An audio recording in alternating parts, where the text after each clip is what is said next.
guys. See a couple people starting to show up here. Hey, let me know if this sound is working. I've been having horrific sound problems the last couple of days. I know I'm early here. I gotta thanks Gina. I got it narrowed down to Facebook though. I thought it was my gear. I went through, troubleshot all my gear.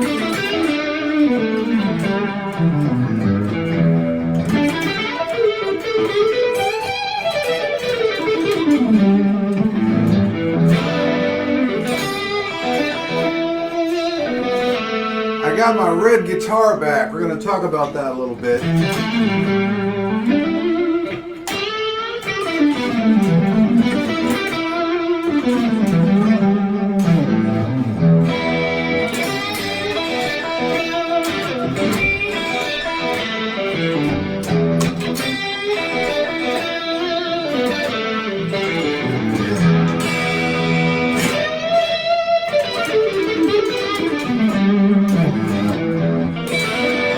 Now's a good time to invite people if you feel like it. It'd be great. I'd appreciate it. Invite some people to come hang out with us. Send them an invite, share it, share the video, and also you can put their names in the comments and then they'll see it. And, who the hell's this guy? What the heck's he all up to?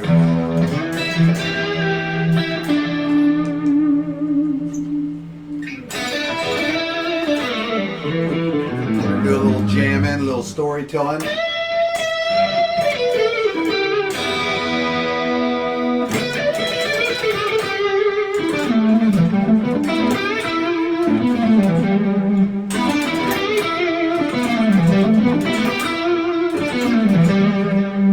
Jam into this track a little bit.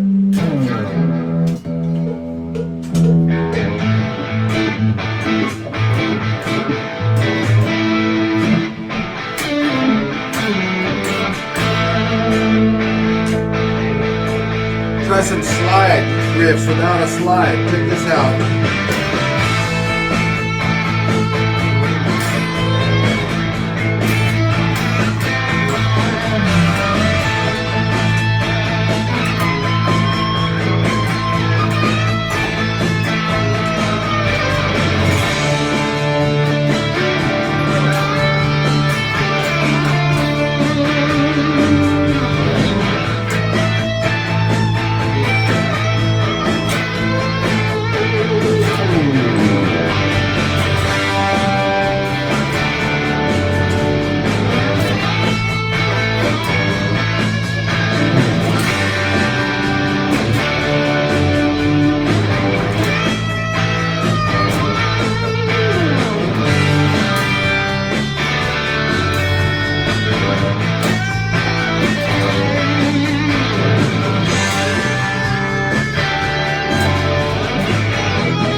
Man, I got my red guitar back. My buddy Joe Prunera repainted this. Now, some of you guys know about this guitar. This guitar I got when I was just a pup in the 80s. And it started with just a body.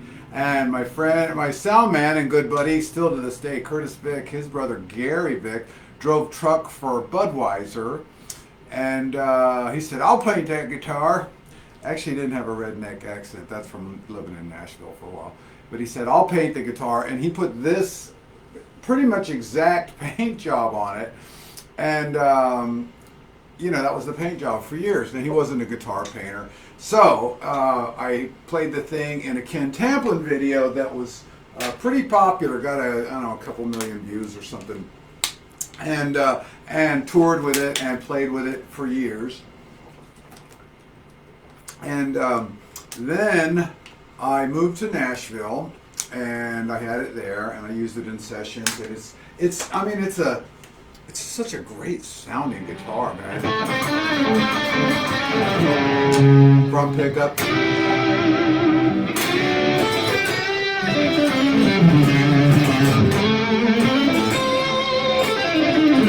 Wow. Anyway, moving on. So then I moved to Las Vegas, which I've been here, a couple years plus. And the paint, I posted some pictures on Facebook. If you go to my page and look, you'll see them. It just peeled off. I was heartbroken, man. I grabbed the guitar and I'd play it a little bit and there'd be pieces of paint all over the studio. And I'm like, oh my God. So what am I going to do? So Joe, who's actually painted this one too, he's pretty good. If you guys need some paint jobs, let me know, man. I'll hook you up with Joe. He's killing it. This is my Charbel San Dimas, which he started before Eddie passed away. We're just, I play in a band called Blue String Theory. Some of you guys know that. Come see me. And we started this before Eddie passed away, so it was a nice tribute. This is my Charbel San Dimas that was just black, and Joe laid this on there. And but Joe, I know Joe, and he's one of my best buddies here in Las Vegas. But he knew me because he got a hold of me because of the Ken Tamplin video was the first thing he ever saw me play, which I'm playing this guitar. And he said, I'll fix it. And he was pretty confident. I'm like, really? And he did. And I just got it back, and I just love the tone of this thing. It's definitely one of my favorite guitars. It's heavy as you know what. It's very heavy. But it's, I built it. It's an old Charbel. It had an original Floyd Rose. And I'll tell you, those of you who know it's Floyd Rose, that's the locking thing, so you can, make it goes back into tune after you mess with it. But I was at a NAMM show, which is a National Association of Music Merchants, a trade show that they have every year, and I was walking around, and Floyd, this guy came up to me and said, I know that guitar. And I said, who are you? He said, my name's Floyd. And so Floyd Rose actually put the original Floyd Rose on this guitar. Of course, then he just licensed the patent to everybody, which just ran out, by the way, after 30 years. So that's the story of this guitar. I love it. It's pretty cool. I'm getting reused to it. I haven't played it. Joe had it for a couple of months, and but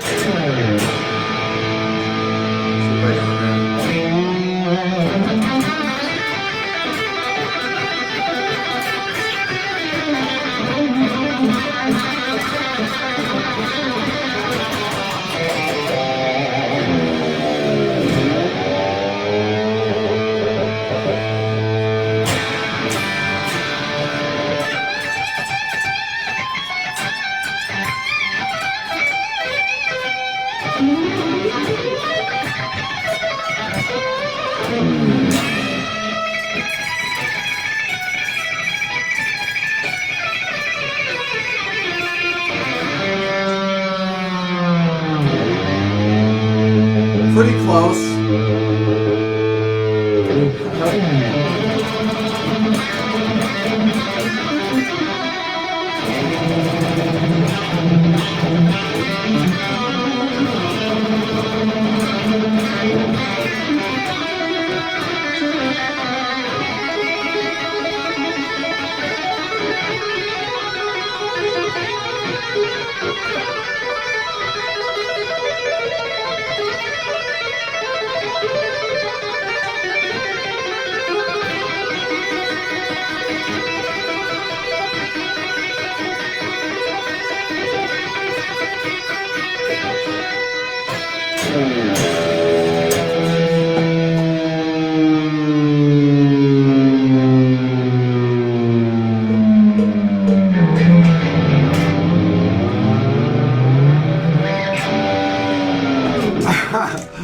anyway, I've been doing a little bit of that live, so I've been working on it again. Nobody does it like Eddie, though, man. There's a 12-minute version of him doing that. I'm like, still my favorite guitar player ever.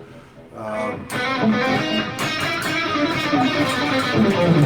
I can't help but feel like the feel of this guitar.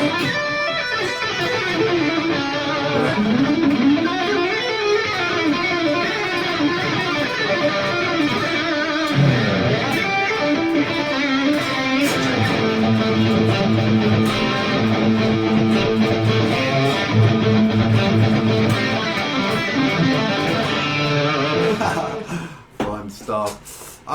Anyway, so let me show you a couple of things with the whammy bar and just a couple of tricks while we're hanging out. If anybody's got any questions for tonight, put them in the feed. Hey everybody, I'm just going to say hey to everybody. Candace, Sandy, Fred. I need glasses that work this far. Alright, let's see. Hi Pearl. Not my first guitar, but like my fourth electric. Maybe third electric. Yeah. Pretty early. I've had it a long time. And now will outlast me. You know, I think.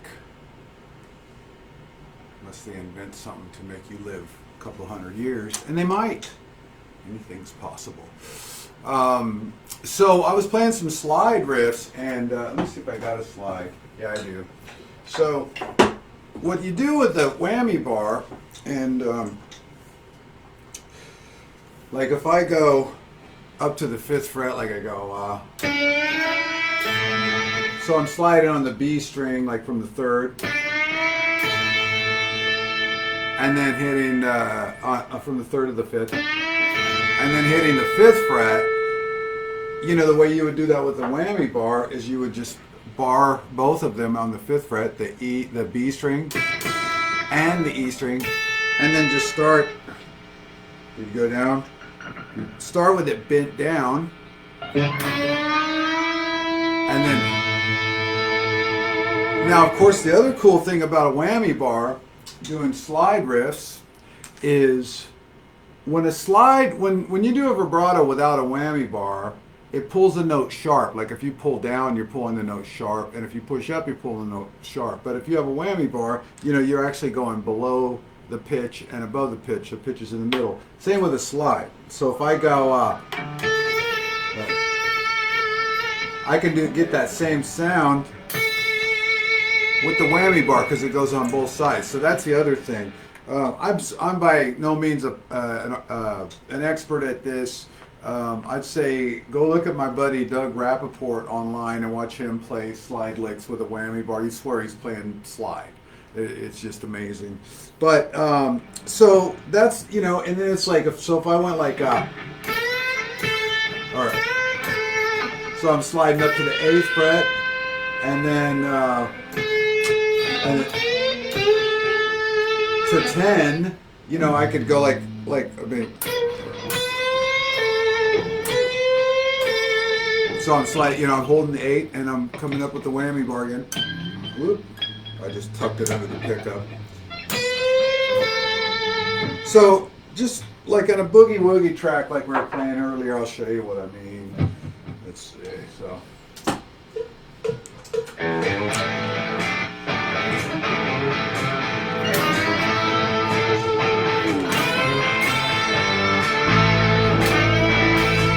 That's the same thing up to the 5th.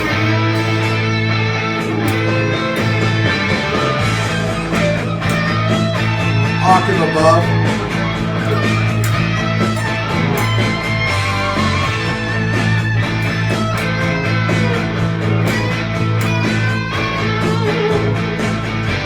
The other place that I mess with that is like, here's an A chord across the 14th fret. So if you go, up to 17, or up to 50, yeah, 17. So 17 on B, you come up, and then back to here, and then bar these two across for like your A on the 14th. And the best thing to do is just grab it. What I did is I just grab a slide, I do a lick, and then I go, okay, what do I do on the whammy bar to get that same sound? And, try and emulate that. And that's what I did. It works pretty good.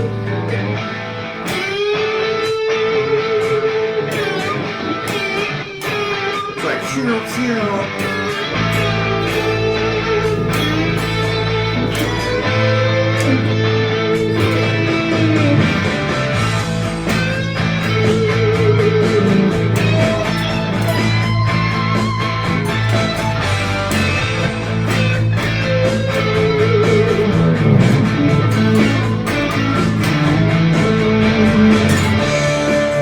new chord, B.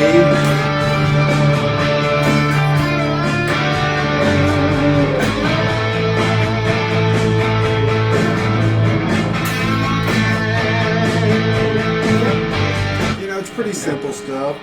I got a weird, when I record in here with this girl, like I'd have to sit right here to record. You can't tell when you're playing or if you got to clean up. Something going on with the grounding. Anyway, let's see. Comments. Let's see what we got.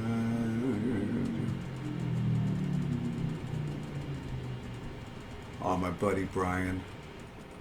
This band, hey, if you guys are in Vegas, man, come and see Blue String Theory. I'm the new guy to Blue String Theory. They are great people, and I'm having so much fun with them. But man, what a show! Like I'm not. It's my band. I mean, they've been around for 8 years before I came along. But I'm just honored and privileged to play with these guys. Blue String Theory. We're at Westgate Resort on tomorrow night, and then Fremont Street Saturday and Sunday. And that's crazy. There's thousands of people out there. It's like, when I was touring with Brian Howe, it's actually beyond that, because the crowd's more responsive. They're funner. No offense to the Bad Company fans, but the Fremont, I guess they're a little drunker. They're a little drunker on Fremont Street.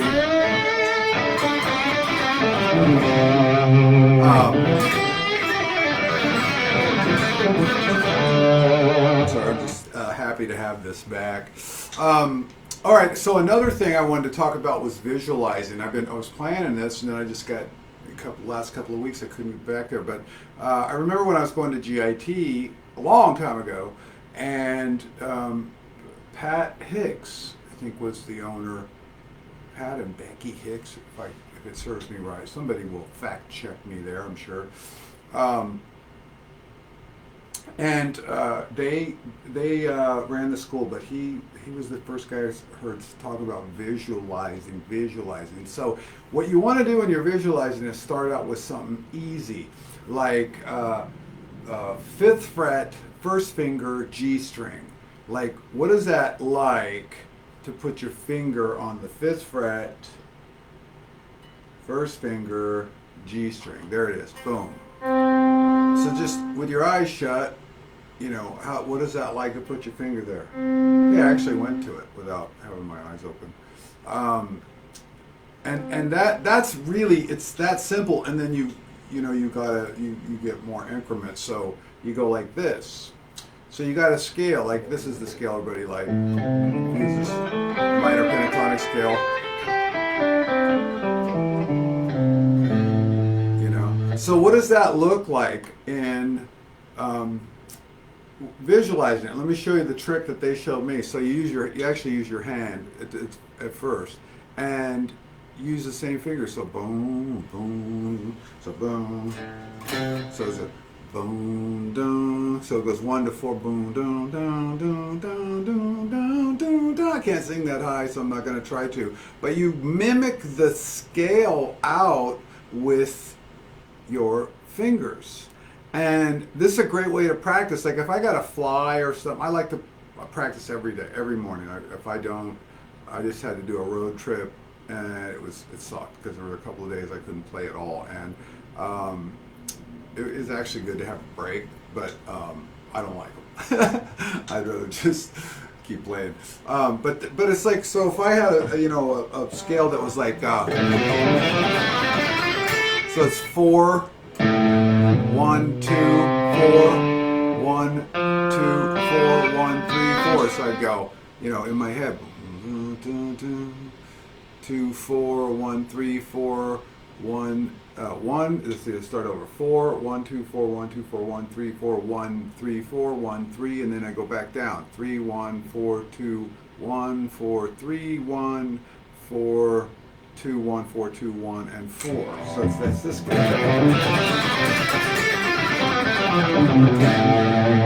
And it's just, you're gonna see that it's like, 90% of this is really your memory, and how did you really hit that note or didn't you? And only you can be honest with yourself about that. I see, I think the difference between advanced players, because there's people who've been playing it as long as me, and they're just okay. They didn't work at it the same. I got lucky. I had good teachers, and I think I'm pretty focused. That's part of what I enjoy doing is discipline and different disciplines, but I see guys phoning it in, and really, if you work at it and go, did that work? Did it not work?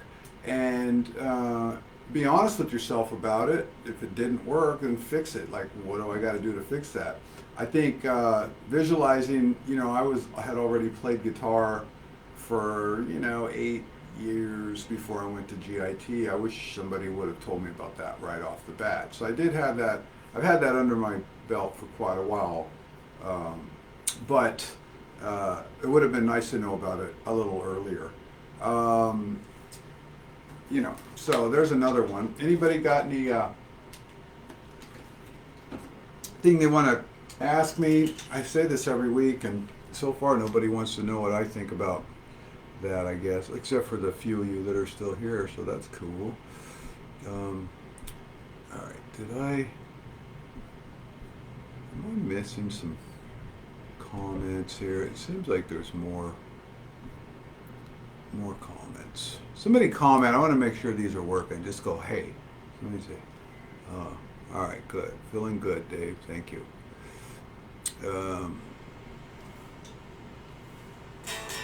And Tiff. You guys share a Facebook page. Woo! That's dangerous. Thanks. I love it too. Say, Ismail? I hope I'm saying that right. Ismail. Love your guitar. I love it too. I love the tone of it. There's the Gina.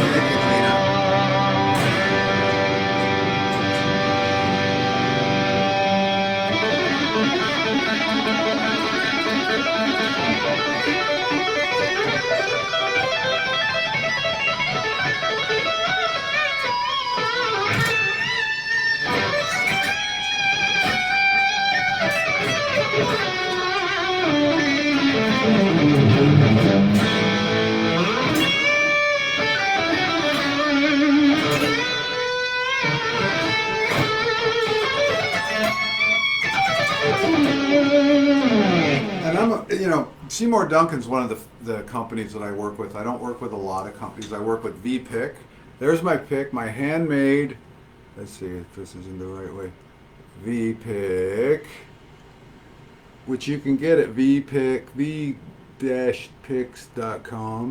I also have Monster Grip on the back. I think that's just monstergrips.com. Seymour Duncan. Pickups are the best in my opinion, and this is like this parallel access thing. I hope the new ones sound good because I just ordered a couple more because I'm doing another build. But it's such a responsive pickup. It's a rock, excuse me, a rock pickup, but it's like.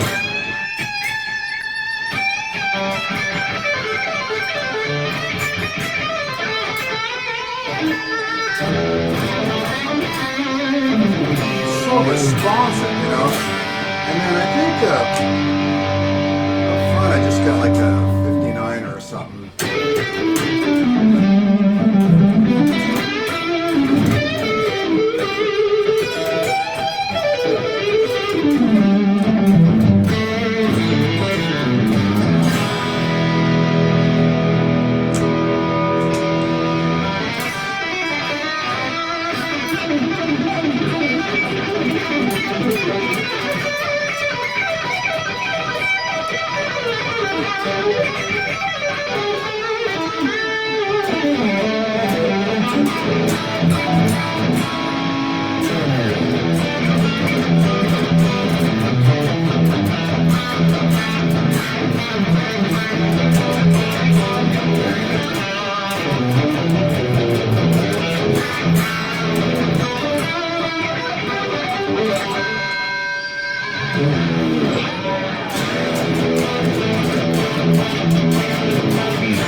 Definitely a shredder guitar.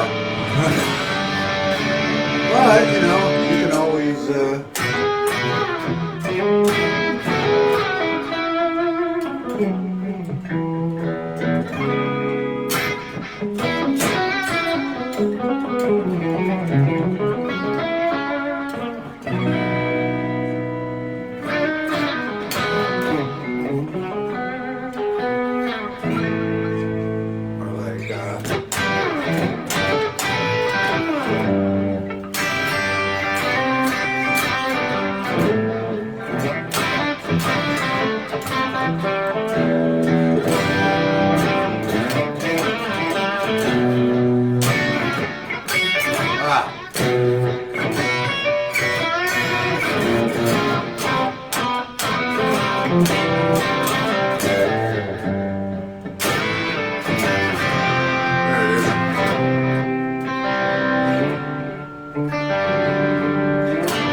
there we go.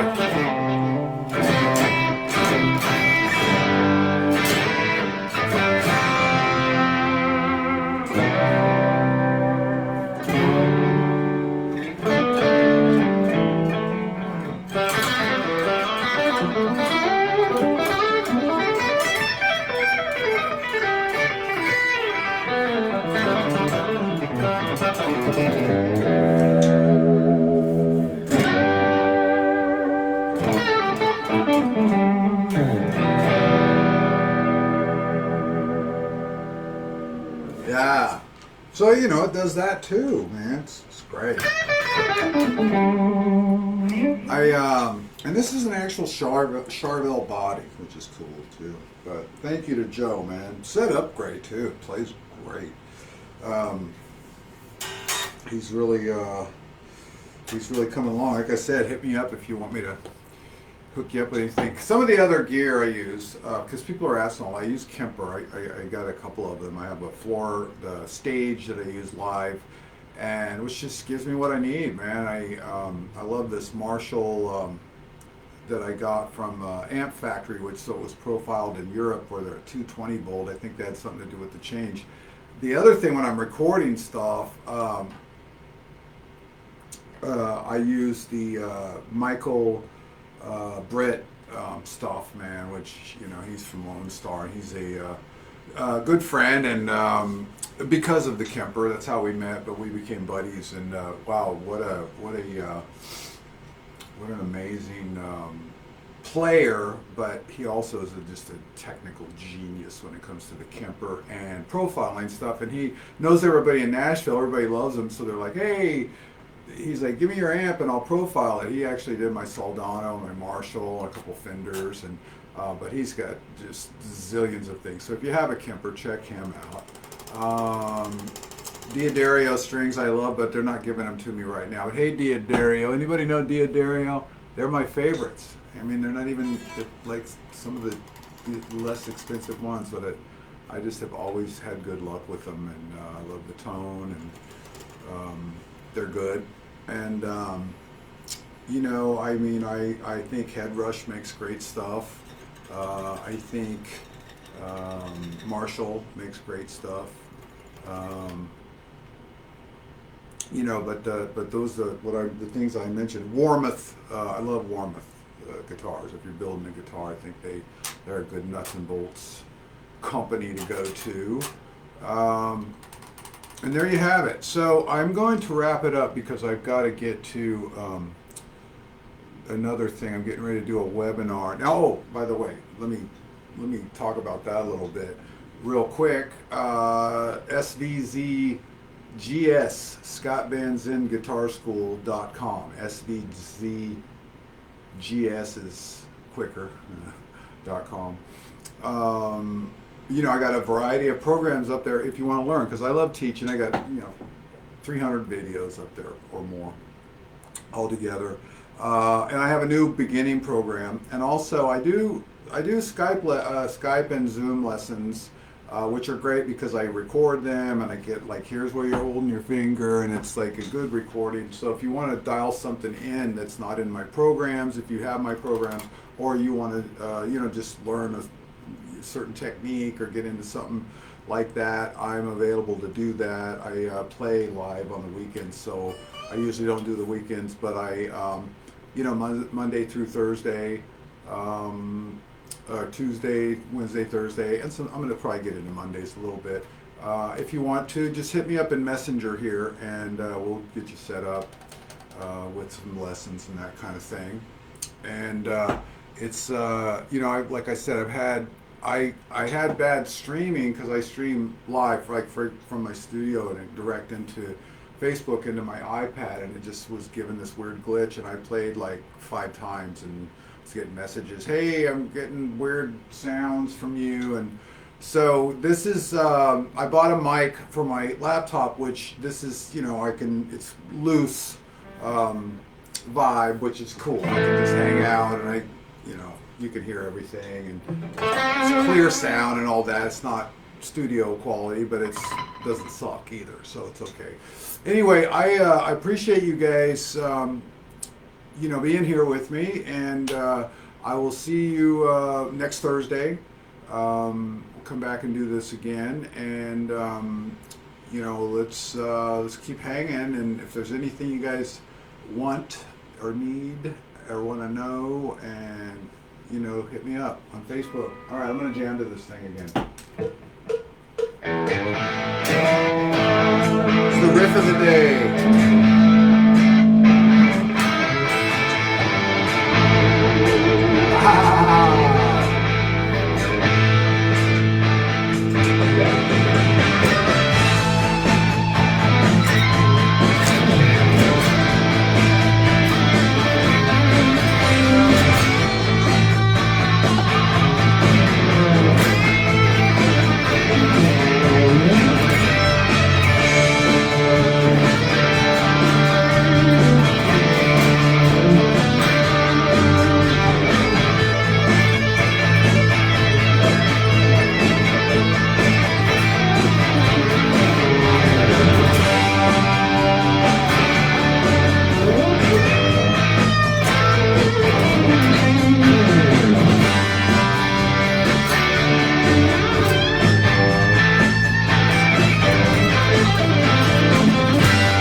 man.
All right. Anyway, thank you guys. We will see you next time. Appreciate you hanging out with me. All right. Bye-bye. God bless.